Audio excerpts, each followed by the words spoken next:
Tak, kolotoč nad postýlku pro miminko, který jsme koupili v Lidlu v akci, v letáku, asi za nějakých 350 korun.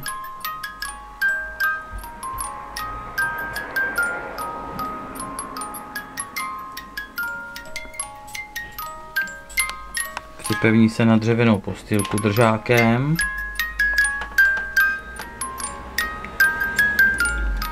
Je mechanický, vzadu se natahuje jako hodiny.